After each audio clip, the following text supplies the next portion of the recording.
airwaves in your market become more and more crowded. It's time to break it open and really stand out. It's here. Mainland 98.3 FM, the sound of Lagos.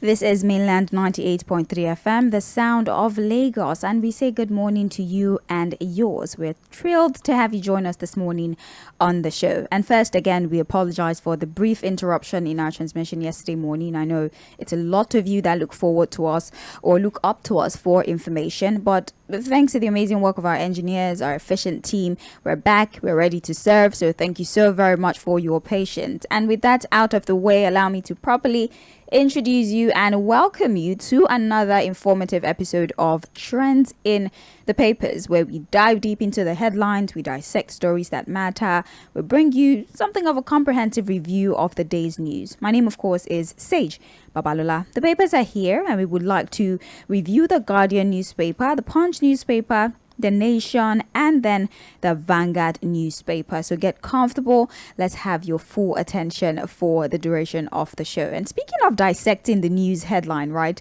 I'm not the only surgeon in this theater or in this operating room.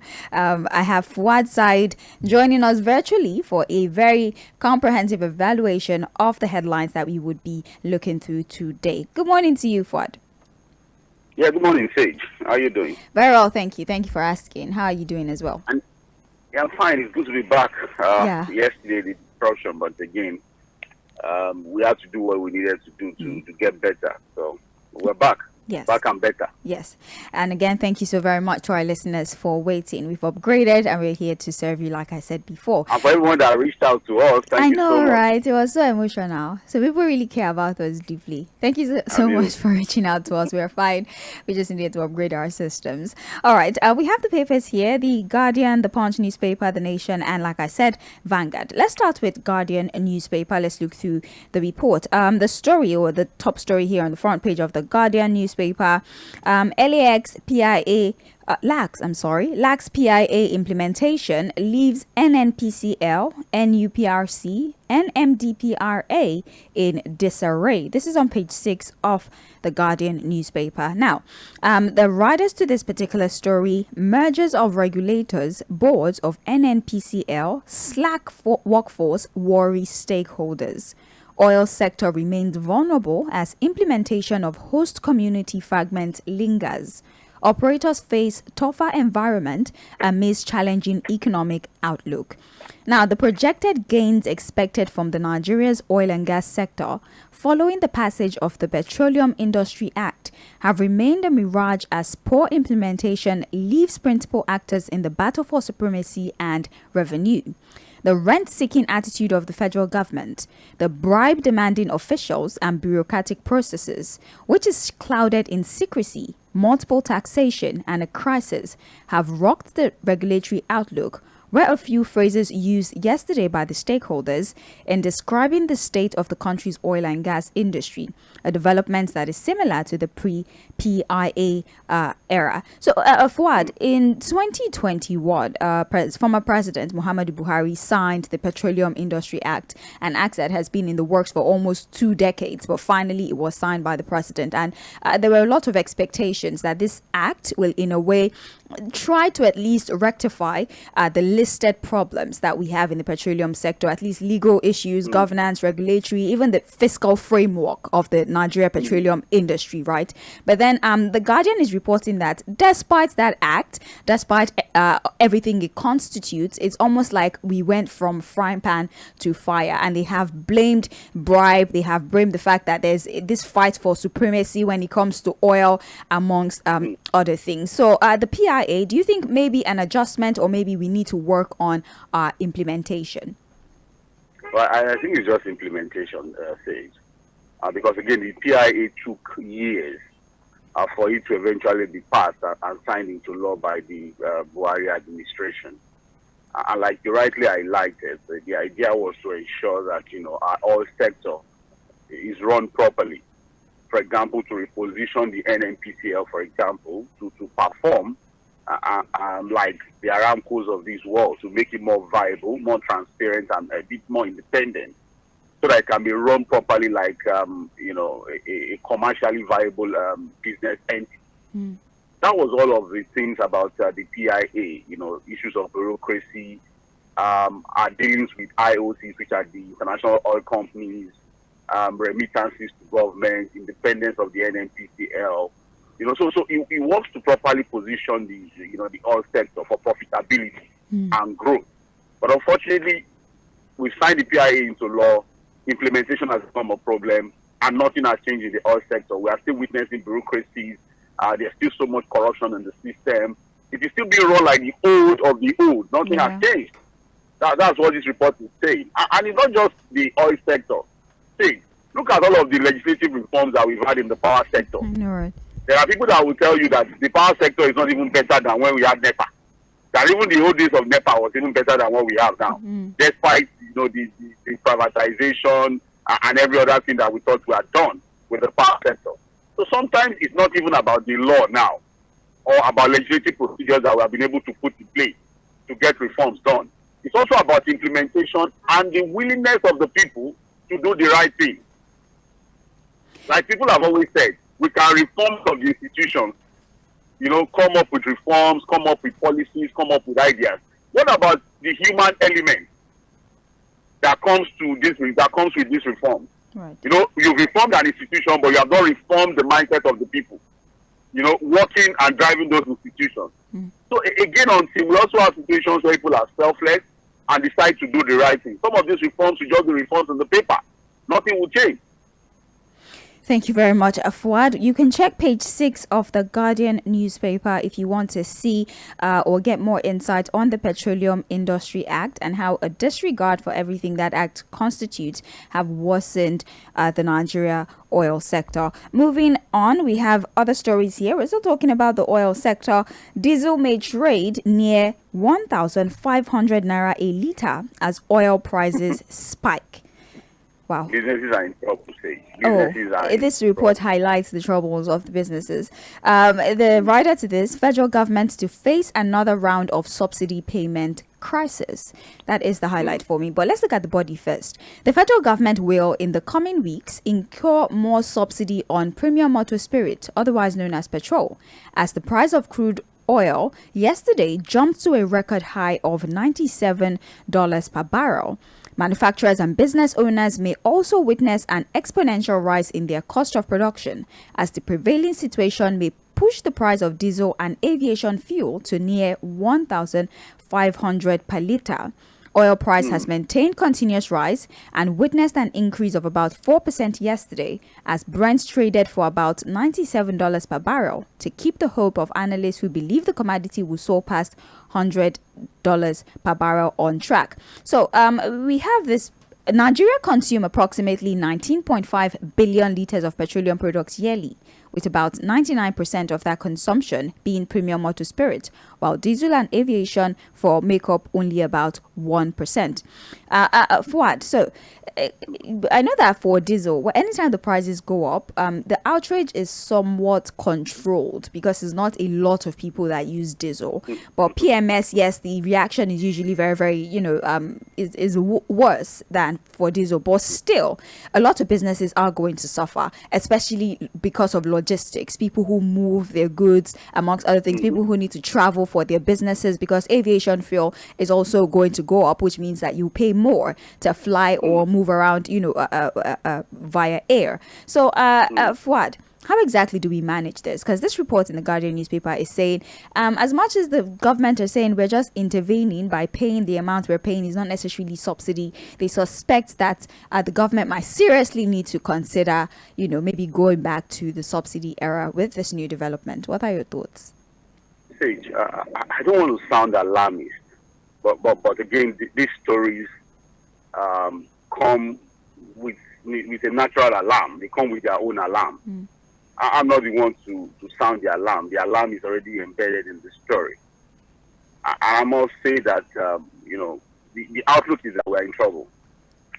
we might try to want to paraphrase it, try to make it a bit mild and all of that. But honestly, we're in trouble. I'm going to tell you why this is a complete mess. And again, it is easy to have abandoned the things that we're supposed to have done in the past.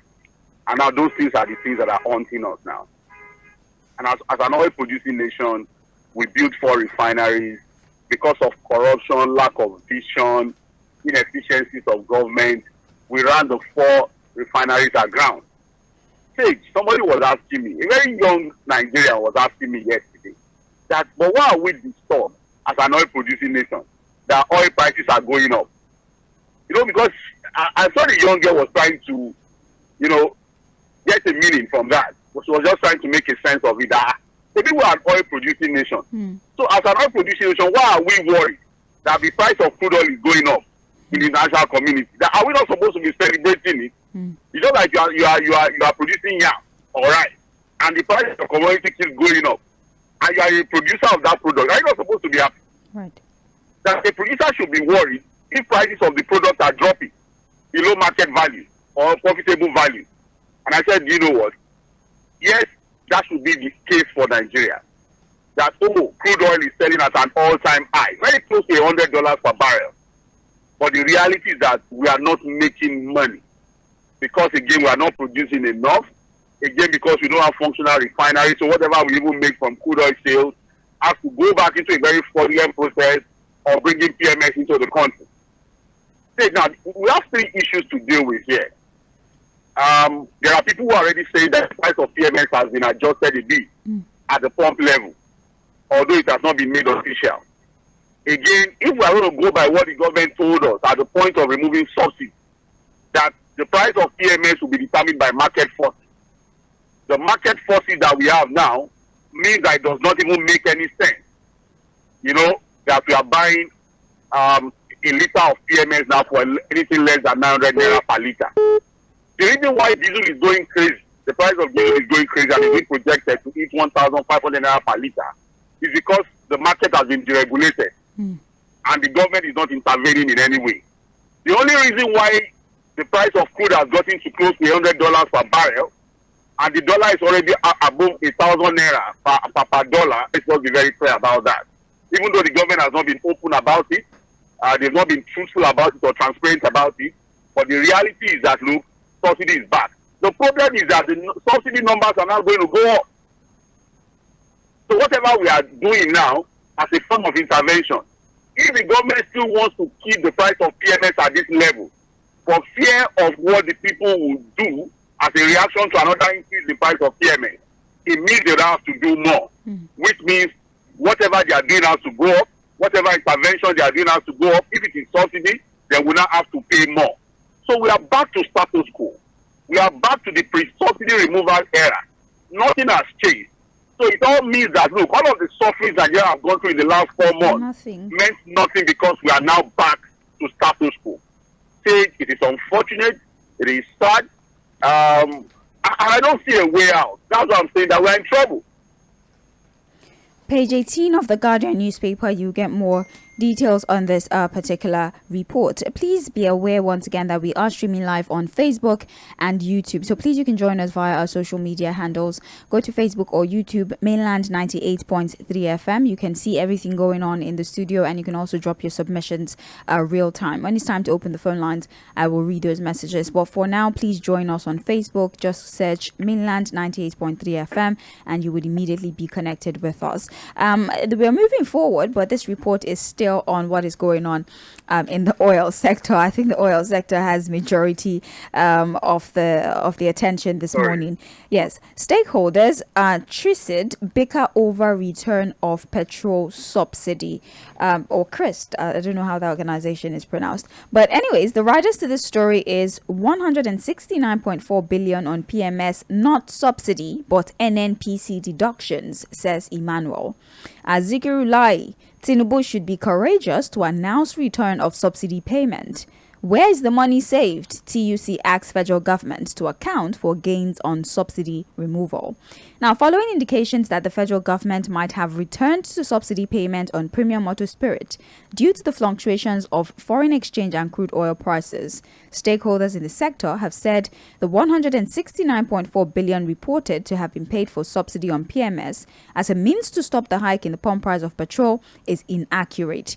Now, on Tuesday, Frank Shaibu, Special Assistant on Public Communication to former Vice President Atiku Abubakar, has dared the federal government to publish the landing cost of petrol as well as the pricing template used to keep the cost of PMS at least 640 naira per litre, adding that the government's claim that petroleum sector had been deregulated was a lie and subsidy was still being paid.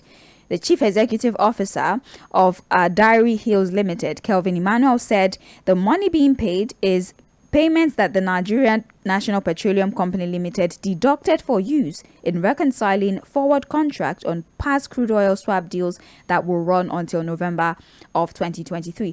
Fuad, it's still the bickering, it's still the back and forth and the arguments as to whether or not subsidy is back, and they're explaining that it is not subsidy. At first, the APC said it was government intervention. Now we're having a stakeholder in the sector saying it is just money that is used to reconcile past contracts for the NNPC. So, Fuad, how do you feel about these explanations? I'm not going to allow myself to be a subject of ridicule, because some people are just trying to play games or try to be intelligent by half. You see, Sage, I think it's Joseph Olonso that he has this popular saying that you can't easily wake up somebody who is pretending to sleep. Somebody that is pretending to sleep, you probably have to burn the house before the person will wake up. So, the reality is that we are just deceiving ourselves. Whether it is NNPCL deduction or not, the reality is that even the initial subsidy payment that we have always done, the only difference we have now is that those ones we are appropriated for. The one we have now has not been appropriated for. So what we are doing is to leverage on the NNPCL, which is still the sole importer of PMS products. How does it even sound, say, that you say you have regulated a sector, the downstream sector, and so you issue licenses to people to import PMS, but the licensees are already telling you that they can't even bring any product because they don't have access to forex. And that they have only been leveraging on the NNPCL, which have access to forex because, again, they are selling crude. Because, again, you see, some of these are economists come up with things and you just shake your head. You said you are going to deregulate the market, so you give everybody the opportunity to bring in PMS. But again, in that market, you have a dominant player who is going to go to market with better access to forex because that one is selling crude. The other competitors don't have access to forex because they are not even selling anything that can give them forex. And so, in the same frame of operation, you liberalize the forex market. So everybody should go into the black market to go and sell their forex wherever they want to get it from. So in that situation, you have already created a form of semi-monopoly in what is supposed to be, a completely open market. What we are saying is that, look, let us not continue to deceive ourselves. And that's why Nigerians are getting a bit agitated and worried.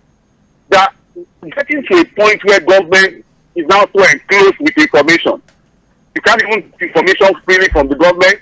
The government is not coming clean and open about some of the things going on. And that gets a lot of us worried, a lot of Nigerians worried. Hey, sorry that I'm going to deviate a bit. The United Nations General Assembly meeting ended about 6 days ago. Sage, are you aware that there's no official statement about the whereabouts of the president? Or do you know? He said he will return, but not tell us where he's returning to. Has he returned? He will return. No, you don't understand what I'm saying. And I'm sorry, as a Nigerian, I'm worried that I don't know the whereabouts of my president. After 6 days of attending the United Nations General Assembly meeting, now that's the scenario. I've now opened up, the opportunity for them to begin to speculate about the president's whereabouts. We are getting reports that he's in France for medical, so people are saying he's back. But I have to tell you, the quagmire we have found ourselves. And the same thing is happening in the oil sector. Layers of distinct and misinformation and secrecy, lack of transparency is what we are getting again now. Because the easiest way to track our funds, public funds, and know that there's accountability in the oil sector is for the government to come out to admit again that they are already intervening and that subsidy is back, and this is exactly the amount they are paying. There's nothing wrong in that. You took a decision to end subsidy without thinking it through. If it is back, the government should open up and say it is back. This is how much you are paying. This is the intervention we are doing, so that we know where we are and then know how we can proceed as a nation. So all of this secrecy, all of this, trying to paraphrase issues or call it different names. We've had quasi subsidy, we've had intervention, we've had the deduction. Whatever it is, the government is doing something to peg the price of PMS at this level, and you cannot regulate a deregulated market. Once you begin to regulate a deregulated market, state subsidy is back, and I think the government must come clean on that. Well, you can get more information on page 6 of the Guardian newspaper. This is trends in the papers on mainland 98.3 FM. We're having a quick review at the top stories that are being reported on the front pages of our dailies. The Guardian newspaper is what we're currently reviewing at this time. My name is JᴏɪR BABALOLA. You've been hearing the voice of 𝗪𝗏, who has been giving analysis to the headlines that have been reeled out. You can join us on social media on Facebook and YouTube, mainland 98.3 FM. You can watch us live in the studio, and you can also drop your comments in real time as we get through all the stories. And please, again, it's not time for phone calls, so I would really I would implore you to please not call at this time. Okay, when it's time to open the phone lines to take phone calls, I'll definitely announce that. So for now, please refrain from calling, but you can drop your comments in real time via our social media platforms, which is Facebook and YouTube, and you can do that by searching mainland 98.3 FM. We're still looking at the stories on the front page of the Guardian newspaper. Here it reads, Ondo lawmakers shun court order, move to impeach deputy governor. The rider to this story, groups tell Ayédatiwa to respond to allegations. Now, the Ondo State House of Assembly have vowed to go ahead with the impeachment proceedings against the deputy governor of the state, Lucky Ayédatiwa, despite the lawsuit he filed to stop the move. In a statement signed by the Speaker of the House, Right Honorable Oladiji Olamide Adesomi, the lawmakers said they would pursue the legislative process to a logical conclusion.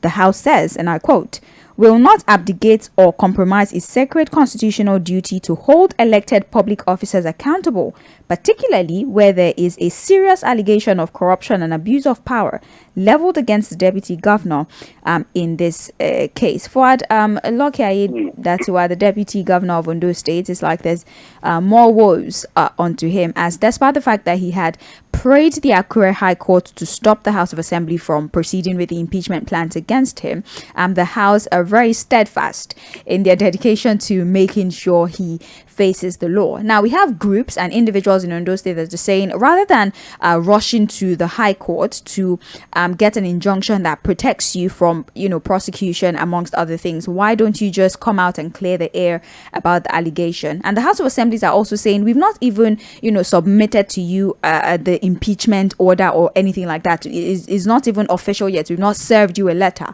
and you've already gone on ahead to, the Akure High Court, and they are insinuating that maybe is an indication of guilt, something of the sort, according to this report. Will you say he was too forward, or he did the right thing?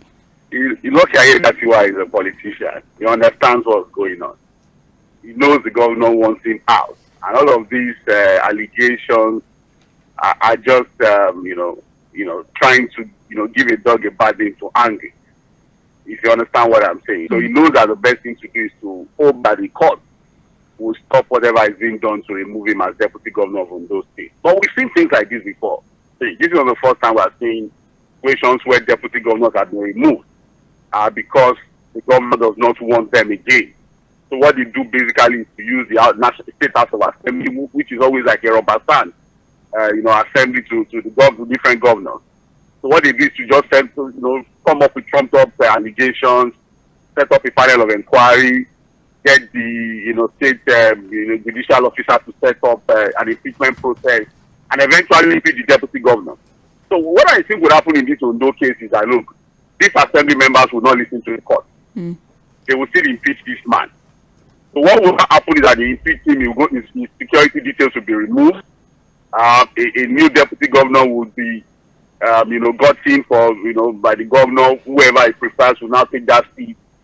And then Lucky will continue with the court processes to declare his impeachment illegal. So, before he finishes with all of the court processes, the tenure has ended. There's an election coming up next year. So these guys know what they are doing. You understand what I'm saying?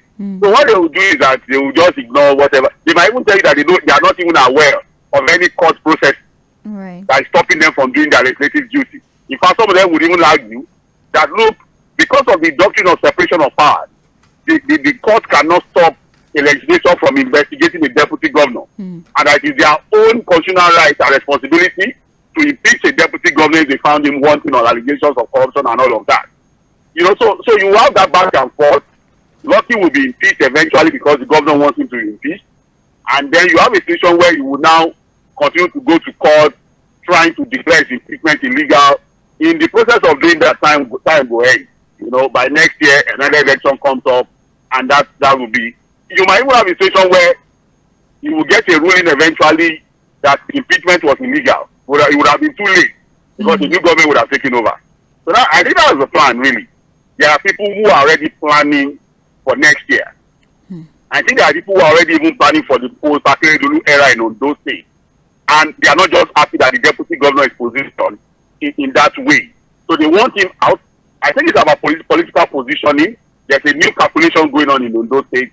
And I think that calculation just wants Lucky that you are out. And that's what's going to happen. Right. Page 5 of the Guardian newspaper. I'm still on page 5. We have another headline here. Apologize for ridiculing monarchs, Afenifere tells Obasanjo. Pan-Yoruba social political organization Afenifere has taken a swipe at former President Olusegun Obasanjo for allegedly undermining traditional institution in Yoruba land, while frowning at what they perceived as a disrespectful attitude towards monarchs by the former president at an event in Oyo State. The mainstream Yoruba group has demanded an apology from Obasanjo, asking him to apologize and rectify the disrespectful manner with which he treated the royal fathers. They went as far as issuing a communique. For anybody that knows former President Olusegun Obasanjo, you know that he would never apologize. This is someone that believes in himself and himself alone. For people who are very close to him, and from reports we have gotten, even from one of his, although he has denied that, the fact that you gave birth to children for me does not mean you are my wife. But I think the general consensus among people who are very close to Baba is that he only listens to himself. He's the Mr. Know-it-all. He believes only in his own opinion, and any other thing does not matter. Even when he was sworn in as president in 1999, 1999, he was the man that appointed special advisor and told them that, look, I just appointed you. Your advice does not matter to me. I will still do what I want to do. You understand? So if you know the nature of that kind of person, you know that whatever Afenifere is saying will not make him apologize for what he did in Oyo State. There's a video circulating where he had gone to the Olota of Ota recently. And, they saw him prostrating. And there are people who said, he doesn't disrespect. Look, you can't openly disrespect the Yoruba culture and tradition. And then, in another breath, you are showing respect to the same culture and tradition. You have to be consistent. If you want to be disrespectful of our culture and tradition, stay on that. If you want to be respectful of our culture and tradition, let's go down what you are.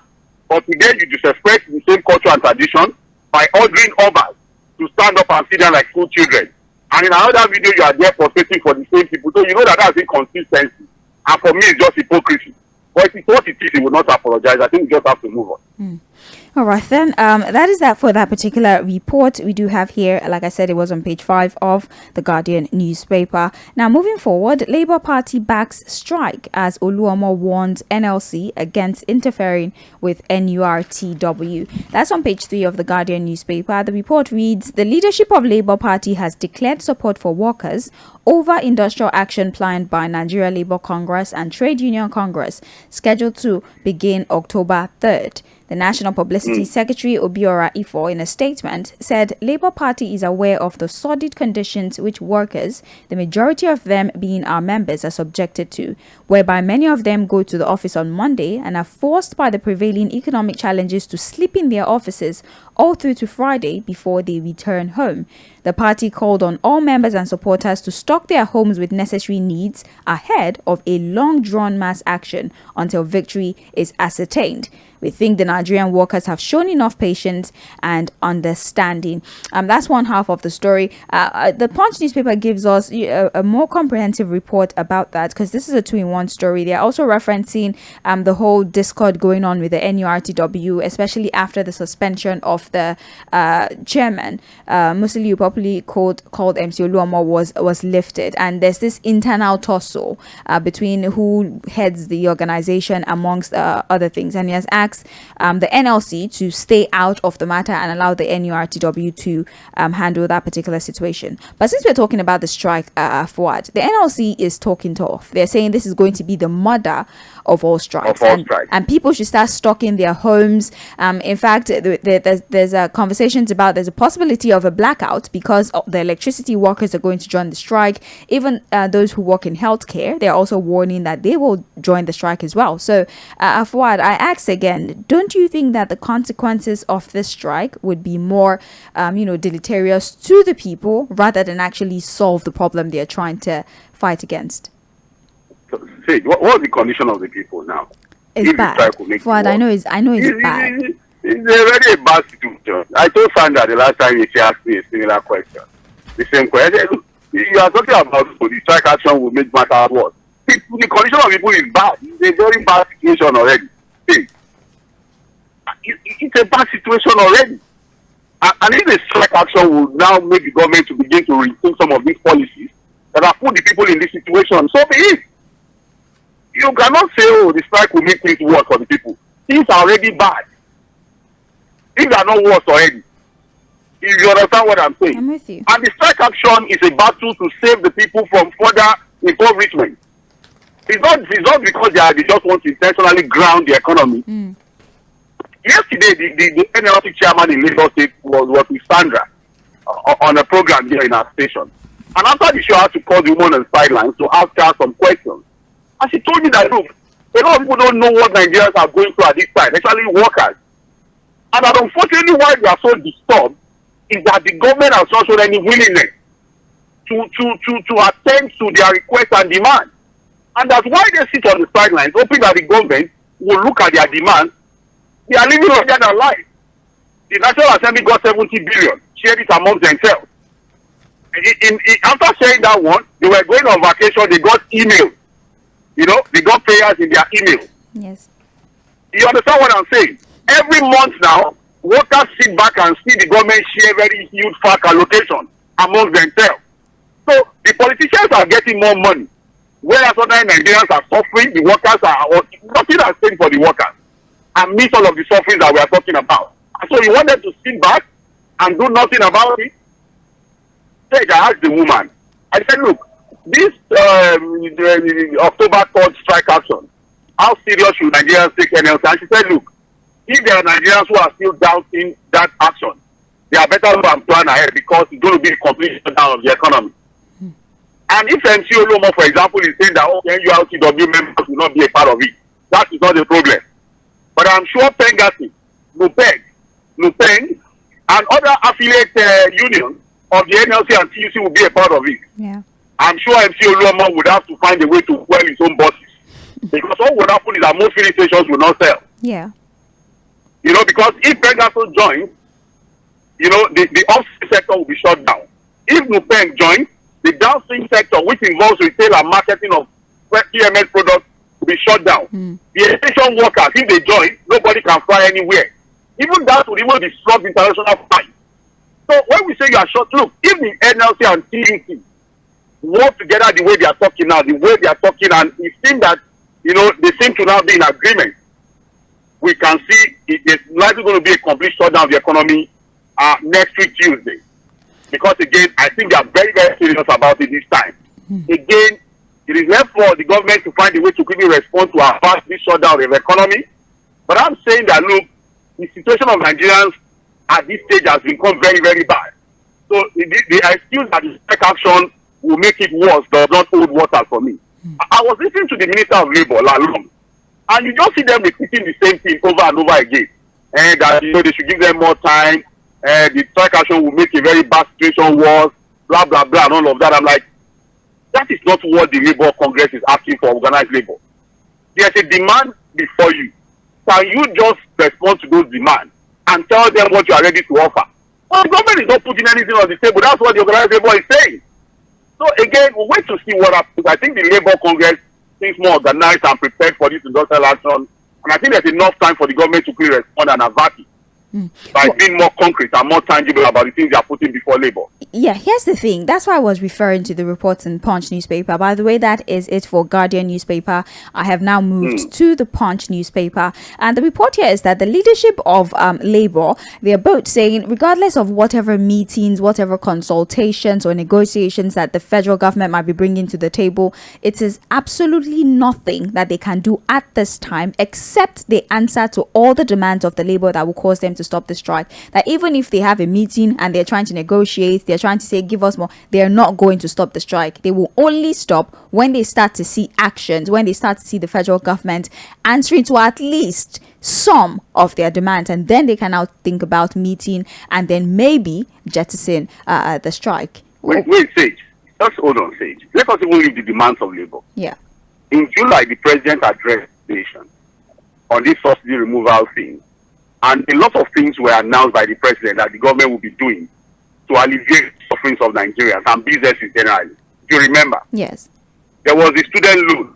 Yes. The student loan thing was announced. About 500 billion naira to SME was also announced, if you remember. Yes. The issue of palliatives was also announced. A committee to come up with a living wage for workers was also announced, Yes. Support for agricultural for agric and farmers. About 7 agendas. All of those 7 agendas, if you remember on Mainland Focus, we asked then that how actionable were all of these plans? Yeah. Stage. None of those things have been implemented by government, not even one. They're reviewing it. That's what they said. Sorry, review what? That's what they said, especially the student loan and other things. They're reviewing it. So they review it till when? I don't know. The students are back in school. A lot of them are still protesting against the increment of their school fees. And the student loan thing is still being reviewed. So that means when they announced the student loan, there was no proper thinking to. So for how long would they review that? What about the loans to SME? The 500 billion was going to go to SME. Where is that one? They're also reviewing Where is the living wage committee? Are you aware that even the minimum wage committee that the government had promised has not even sat for one day have they been to consider a minimum wage for this? So you have a situation where statements from this government seems to be coming as if they are just trying to make headlines. And indeed, they are not even committed to what they are saying. And in between all of that, we are not even seeing a deliberate or intentional action from the government to fix some of these things that Labour is demanding for. And so you are telling Labour to sit back, or Nigerians should just keep quiet. I say it again, Nigerians are suffering. I'm not joking. Wow, it's very intense conversation. I'm not going to lie. It's on page 2 of the Punch newspaper. All right, let's move away from that story.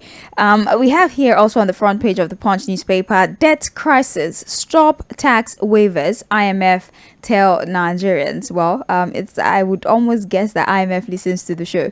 Let me read the body of this particular story. I apologize. There's a little okay.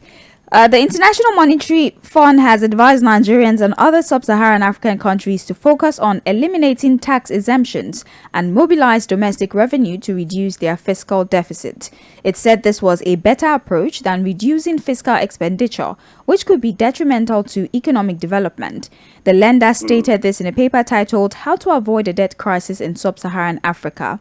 It says sub-Saharan African countries tend to rely excessively on expenditure cuts to reduce their fiscal deficit. Although this may be warranted in some circumstances, revenue measures like eliminating tax exemptions or digitalizing filing and payment system should play a greater role. So far, the IMF is advising on the way we try to manage the deficits that we have. That instead of saying, oh, we're going to spend less money on doing things, that how about we focus on increasing revenue by all those, especially foreign direct investments that we get, saying you don't have to pay tax, you can operate in the free trade zone, and all this money that we are dashing people that we should not allow people to pay fully for the services that the country is offering to them. That is a better approach. What do you think?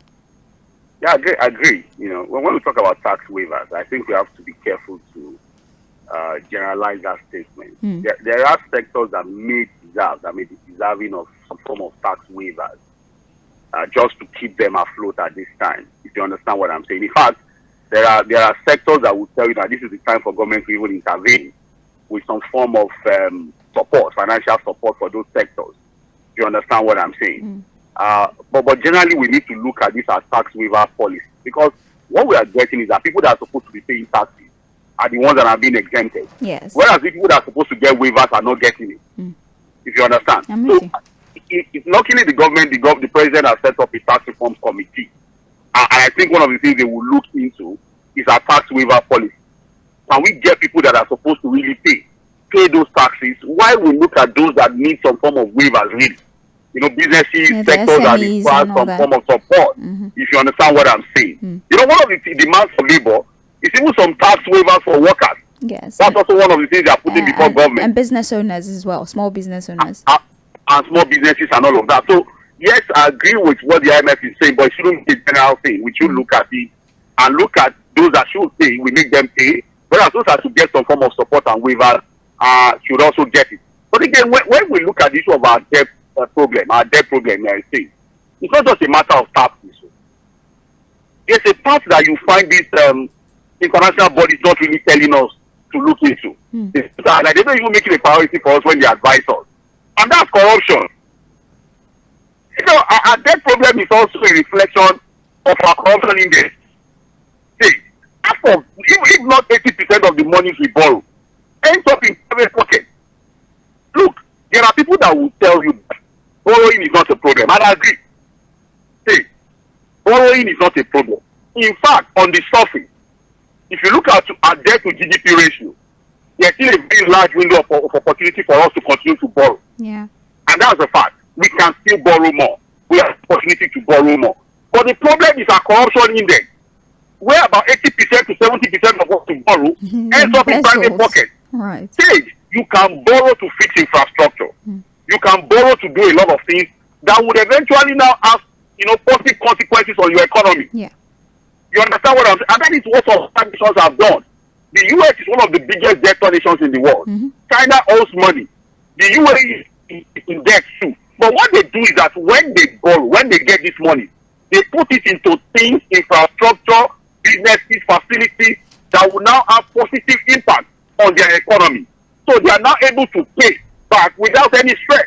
But the problem we have here is that we have a huge debt deficit hanging around our neck, a very huge debt burden hanging on our neck. And then you look back at the nation, the roads are bad. Recently, the Minister of Work said he was weeping practically when he was going around the country looking at the federal roads. So all of the monies we have been borrowing, what do we have to show for the money we borrowed, both at the federal and state level? Page 20 of the Punch newspaper for more details. Moving forward, Chicago academic record. Atiku plans fresh suit against Tinubu. The report says that the legal team of the People's Democratic Party presidential candidate Atiku Abubakar is planning to file a motion to challenge President Bola Tinubu's plea for Chicago State University not to release the privileged document in its academic records. Again, for the tussle continues. Atiku had earlier secured a court order that mandated CSU to release the results, but then the legal team of the president had asked the court or prayed the court not to release these documents because they might be injurious to the president. Now Atiku is going to file a motion to counter that particular order. Again, I mean, I'm really looking forward to the outcome of this, because for a person to be so determined on one singular factor, there has to be something there for it. Don't say it could be a wild goose chase or something. Really? I mean, this dedication, I don't think I've seen it before in my life. Sometimes people dedicate on the wrong thing. Well, that's true. You can focus on the wrong things. Anyways, let's move. Let's move. But just a minute. Just a minute, say. Because again, we need to give it a proper perspective. The reality is that look, even in the US and even in Nigeria, there are privacy laws to some of these things. Yeah. So it's not automatic. For example, what the legal team of the president is saying is that look, the certificate of this man is already out there. But when you talk about academic records like transcript, admission letter, all of those other things, you are already looking for what has gone beyond what you have a right. The fact that there's a certificate already issued by the university and they confirm that certificate belongs to them, that should be enough. But this idea of looking for transcript, blah, blah, blah, and all of that, Is you now trying to overdig into the privacy rights of the president as far as his academic records are concerned? In fact, what they even say is that, look, if I'm not the one that sent you to school, and you are not applying before me for a job, or maybe for a postgraduate course, you can't be up on academic record. That's why I think your transcript thing. You don't just give it out anyhow. I can't just go to your school now say to demand for your transcript. You have to be the one to say, look, school, give my transcript to this social institution. You have to request for it all by yourself. So, all of those privacy concerns. But what I'm thinking is that, look, hey, you know that the president can just forget about all of the legal implications of his academic records and look at it. No, just close this case by even releasing the records himself. That's what I'm saying. Say you want to see the record. Oh, yeah, let me just close this case because we said it on political roundtable last week Sunday that look, this issue of people digging into the academic records of the president did not start today. It started way back from 1999. I remember 𝗪𝗪 SAN of blessed memory. He was also digging into those records. But again, we'll see what comes out of it. Indeed. Another report here, we're still looking at Punch. Pipeline repair gulps 35 billion in 18 months. Vandalism persists. Yes. For what? 18 months, how much are we saying? 35 billion. Billion? Yes. In repairing the pipelines because of the vandalism. All right, it's okay. Okay. Moving forward, there's one human angle story here. Ondo woman kills husband with pesto and fleas. Okay, we're gonna move away from that one. That's it. That's Oboriodo. Yes, it's Oboriodo. All right. Moving forward, there's a lot of mental health challenges. There are. It's a lot of unhappy married people now. We are not. Apart from marriage, even this Mohbad issue has exposed a lot of Nigerians to be so mentally imbalanced. If you look at what is going on social media on Mohbad's case, for people who are claiming to be journalists, investigators, say all manner of nonsense, that there is a lot of mental health issue in this country. But we don't pay attention. We don't pay attention. In Nigeria, until you remove your clothes and begin to run naked on the road, nobody takes you serious. Yeah. You have to be physically violent for people to agree that you have a mental health issue. No. By the time you begin to say 1, 2, 3 that are so uncoordinated, you know there's a problem somewhere. Moving forward, let's read through the headlines that are being reported on the front page of The Nation and The Vanguard. At The Nation newspaper, INEC. Insecurity threatens November 11 governorship polls. Youth are unwilling to work in ad hoc capacity, says National Commissioner. The off-cycle elections for Imo, Bayelsa and Kogi, especially for Imo and Kogi. For example. Yes. Look at Imo, for example. Would you advise any young person now to go there and work at ad hoc? The youth are even unwilling. They don't want to participate in that election at all. Was it not just last week reported that a joint patrol team of soldiers and police were attacked? Yes. And killed. Gruesome murder. So we might see voter apathy. We might see voter apathy this off-cycle elections. Well, but again, something about elections in Nigeria. You know that there was a time there was so much insecurity in Anambra State. And when the governorship election was to happen, it happened without any single incident. The twilight of Boko Haram in Borno State, elections were held, nothing happened. Wow. So, so sometimes, but again, I think we need to look at insecurity, these off-cycle elections that are coming, Imo, Kogi, and Bayelsa. I think the major one is Imo State. Yes. Because there's so much insecurity in that state. And it's heavily militarized, All right. Well, other headlines here. 48 hours rain to pound FCT, Edo, Kwara, 22 states, NIMET alert. So there's a list of all the states, about 22 of them, that would suffer 48 hours rainfall. So they better be prepared. I'm hoping that with all the warnings since last year, that states are better well equipped to handle the predicted rainfalls. I just think people should help themselves. They are waiting for government. If you need to move, if they need to move to higher ground, let them move. If they need to relocate temporarily, let them relocate. And this is the time for, I think, our NGOs and religious houses to step in. You can open up your churches, your mosques for people to, use them as temporary shelter or until the waters recede. But waiting for government, I would not advise them. Anyways, Yaba, Ikeja along bridges open for traffic next month. Finally, Lord. Anyways, 2 women arrested. Fuad, you can I understand my understand where you're personal coming from. like, please, Jesus Christ. Thank you so much, my God.